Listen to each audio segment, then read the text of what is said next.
Hello friends, कैसे हो आप सब। आज की कहानी है मूर्ख बहू। एक था बनिया।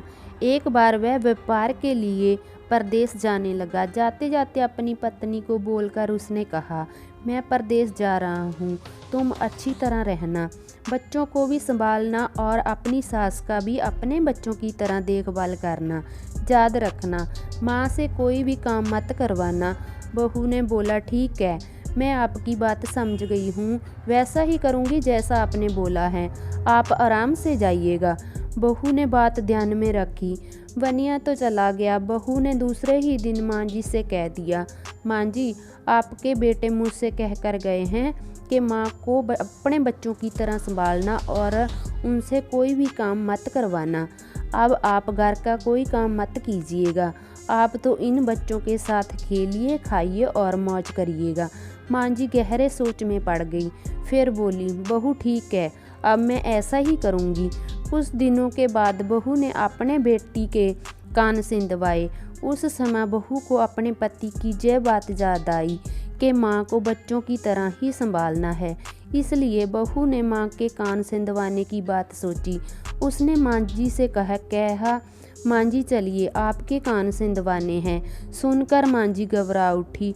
उन्होंने बहू से कहा, बहू, मुझे अपने कान नहीं सिंधवाने हैं, क्या अब मैं अपने इस बुढ़ापे में कान सिंधवाऊं? बहू बोली, जी नहीं माँ जी, आपको तो ये करना ही होगा। मैं नहीं चाहती कि आपका बेटा मुझे कुछ कहे, इसलिए आपकी मैं अच्छे से देखभाल करूँगी। मेरी दोनों आँखें बराबर हैं, जैसी लड़की हैं वैसी ही आप हैं। माँ जी मन ही मन समझ गई और सुनार के पास बैठकर उन्होंने अपने कान सिंधवा लिए। सुनार ने कान छेड़े और कान में धागा भी डाला।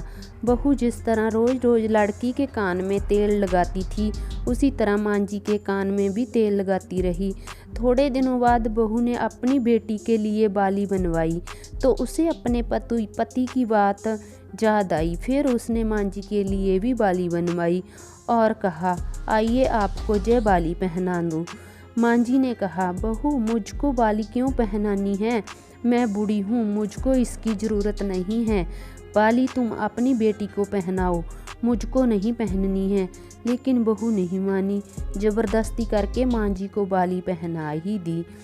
इसके पर्याप्त माँ जी छोटे बच्चों के साथ अपना मनोरंजन करती, घूमती, खेलती और कई तरह के मौज मस्ती करती। बहू ने एक बढ़िया दिन देखकर अपने बेटे को नाई से चोटी रखवा ली।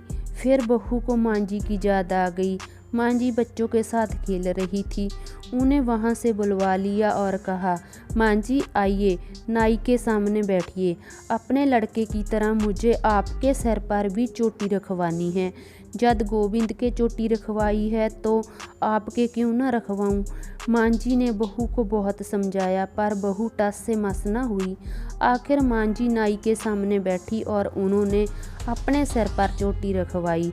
बहू ने गोविंद को और माँ जी को जो बोला वही किया उसके साथ। बाद में बहू रोज माँ जी की चोटी में तेल डालती, चोटी गूंथती और सिर पर ओढ़नी डालकर माँ जी को बच्चों के साथ खेलने के लिए भेजती। जब खाने का समय होता तो बहू उनको आवाज़ देकर बुलाती हैं। ऐसे ही रोज का हाल था। जब बेटा घर वापस आया तो सबसे पहले उसने बहू से माँ के बारे में पूछा कि माँ कैसी हैं और कहाँ हैं, मुझे उनसे आशीर्वाद लेना है।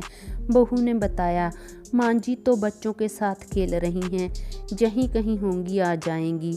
बेटे ने पूछा, क्या कहती हो माँ, गली में खेलने गई हैं? गली में तो बच्चे खेलते हैं, क्या बुद्धि है तुम्हारी, माँ कहीं खेलने जाती हैं? बहू ने कहा, मैं तो माँ जी को रोज़ खेलने भेजती हूँ, आपने कहा नहीं था कि माँ को बच्चों की तरह ही रखना। मैंने तो लड़की की तरह ही माँ के भी कान सिंधवाए हैं और कानों में बालियाँ भी पहनाई हैं। जब लड़के की चोटी रखवाई हैं तो मैंने माँ की भी चोटी रखवा दी थी। जब मैं सबको खेलने भेजती हूँ तो माँ को क्यों न भेजूँ? मुझको सबके साथ एक सा व्यवहार करना चाहिए। पति समझ गया कि उसकी मूर्ख स्त्री की अकल का दिवाला निकल गया है। बाद में पति के कहने पर बहू ने माँ को पुकारा। माँ जी गली में से खेलती खेलती आई और अपने बेटे को देखकर उसकी आंखों में आंसू सलसलाए। माँ की हालत देखकर बेटा भी दुखी हो उठा। बहू की मूर्खता के लिए बेटे ने माँ से माफ़ी मांगी और बहू को बड़ी उल्टी सीधी सुनाई। कहानी कैसी लगी मुझे कमेंट करके ज़रूर बताइए। अगर आपने मेरे चैनल को सब्सक्राइब नहीं किया है तो चैनल को सब्सक्राइब करें ताकि मेरी आने वाली हर वीडियो आप तक सबसे पहले पहुंच सके।